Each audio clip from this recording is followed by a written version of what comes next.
Umuririmbyi Nishimwe Esther benshi bazi ku izina rya Esther Nish yagize amahirwe yo gutorwa nk'umunyempano aja guserukira Burundi mu nkino z'abakoresha ururimi rw'igifaransa Jeux de la Francophonie aho ziriko zibera muri Republika Iharanira Intwaro Rusangi ya Congo mu gisagara ca Kinshasa.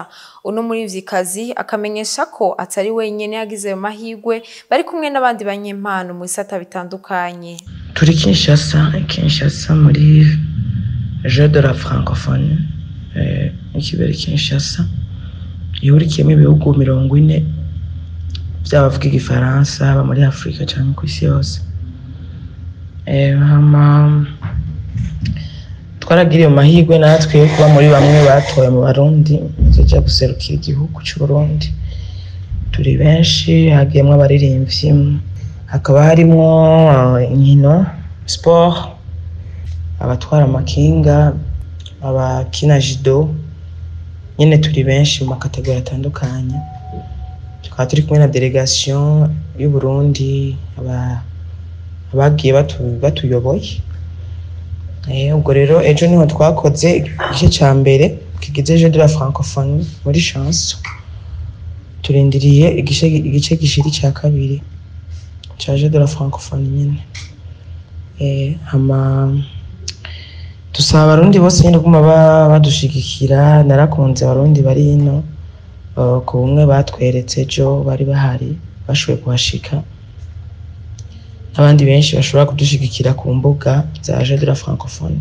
Nayo umumenyeshamakuru Christian Savye akunze guserukira Burundi avuga ko guserukira Burundi arakunguko ku gihugu cacu ndetse no ku muziki wacu. Biribonekeza cyane gose yuko abaririmbyi canke abanyempano basige basohoka cyane ibitari bihari mu myaka iheze.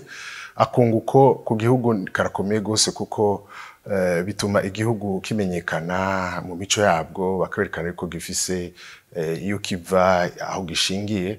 Uretse ivyo twaramaze imyaka myinshi igihugu cacu bakizi nabi, bavuga ingwano, bavuga ubukene, bavuga ibintu byinshi. Mugabo ubuye basiki bakivuga kuvyerekeye ibintu vyiza bijanye n'ubutunzi, bijanye ubutunzi butandukanye bwabo by'imico kama canke ubwiza bw'igihugu n'umuco kama. Urumva rero kuvyerekeye igihugu nivyo bica bituma rero ku gihugu abo tuba twayagiye ivyo dusanze hariya bituma bashobora kugira umutima wo kuza kuraba igihugu, bagasiga uburyo butandukanye bw'amafaranga dukeneye ico bita amadevize.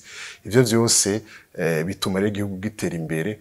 Akandi kunguko rero karenze nuko abo baririmbyi baba bagiyeyo cyangwa abanyenkano baba bagiyeyo basigayo izina bagashiraho ubugezi, ubucuti bushobora gutuma n'abandi batarajayo baronka novuga ubundi butumire.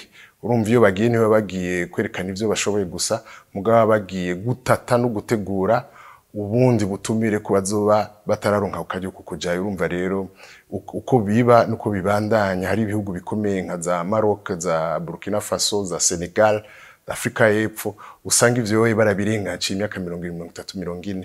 Twege nibishasha, twizere ko mu myaka 5-10 iri imbere tuzoba tumaze kugera ku rugero rw'ibindi bihugu. Izo nkino zikaba zihurikiyemwo ibihugu bigera kuri 40 bivuga ururimi rw'igifaransa y'Abafrika no ku isi yose. Zikaba zatangwa igenekerezo rya 28 mu kakaro umwaka.